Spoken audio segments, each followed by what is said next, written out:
Usai pembebasan pilot Susi Air, situasi di tubuh TPNPB memanas.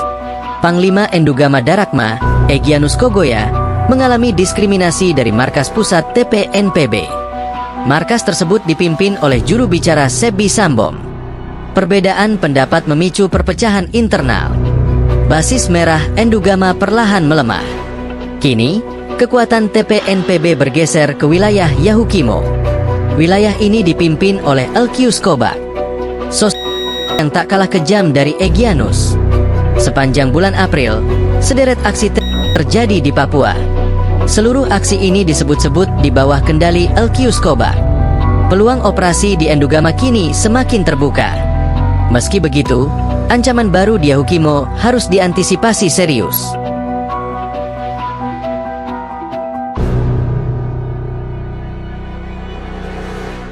Situasi keamanan di Papua kembali memanas. Baru-baru ini, juru bicara TPNPB OPM, Sebbi Sambom, mengumumkan bahwa pasukan mereka telah berhasil melakukan penyergapan terhadap rombongan aparat militer Indonesia. Dalam pernyataannya, Sebbi mengklaim bahwa 2 anggota TNI berhasil ditembak dalam aksi tersebut, sementara sejumlah lainnya mengalami luka-luka.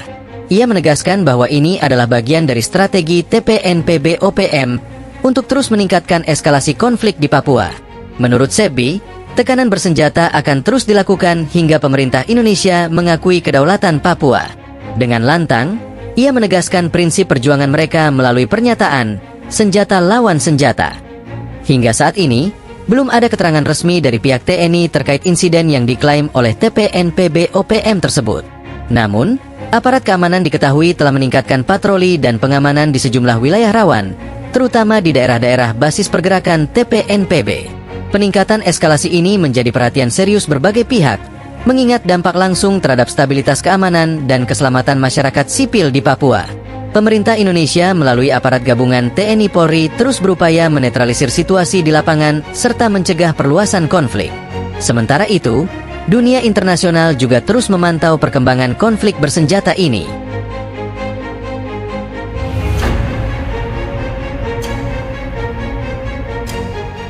Pasukan TPNPB kembali melancarkan aksi brutal di Papua. Sebuah kamp penambangan di kawasan Tembagapura, Timika, Papua Tengah, dibakar habis dalam serangan terbaru mereka. Juru bicara TPNPB, Sebbi Sambom, mengonfirmasi aksi ini.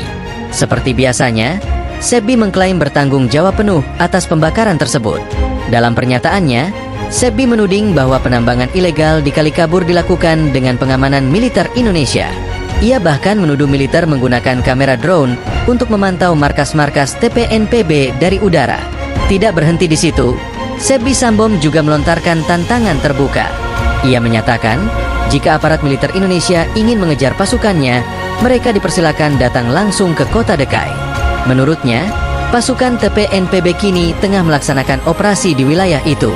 Pernyataan ini menambah ketegangan di tengah situasi keamanan Papua yang masih rapuh. Aparat TNI Polri pun kini memperketat pengamanan, sambil menyiapkan langkah-langkah strategis menghadapi ancaman baru.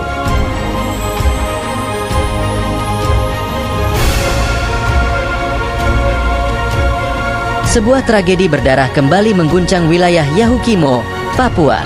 Seorang pendulang emas yang berhasil selamat menceritakan detik-detik mencekam saat mereka diserang pasukan TPNPB OPM. Kejadian itu berlangsung pada subuh hari, sekitar pukul 4 pagi, ketika para pendulang masih tertidur lelap di tenda mereka. Tanpa peringatan, kelompok separatis bersenjata tiba-tiba mengepung lokasi tersebut. Tanpa banyak bicara, pasukan TPNPB OPM langsung menyerang para pendulang dengan kejam. Salah satu korban selamat menceritakan bahwa dirinya berada di ujung tenda. Dengan refleks, ia melompat ke arah semak-semak dalam keadaan gelap gulita. Sementara itu, pasukan separatis terus menyisir area dengan senter, berusaha menemukan korban yang kabur. Di tengah ketakutan yang mencekam, korban mengaku mendengar suara dalam hatinya yang membisikkan, "Larilah ke bukit itu dan bersembunyilah." Mengikuti naluri itu, ia berlari menuju bukit dan bersembunyi di antara semak belukar. Setelah situasi dirasa aman dan kelompok separatis meninggalkan lokasi, korban kembali ke tendanya. Di sana, ia menyaksikan pemandangan pilu. Teman-temannya telah meregang nyawa dan tidak dapat tertolong lagi.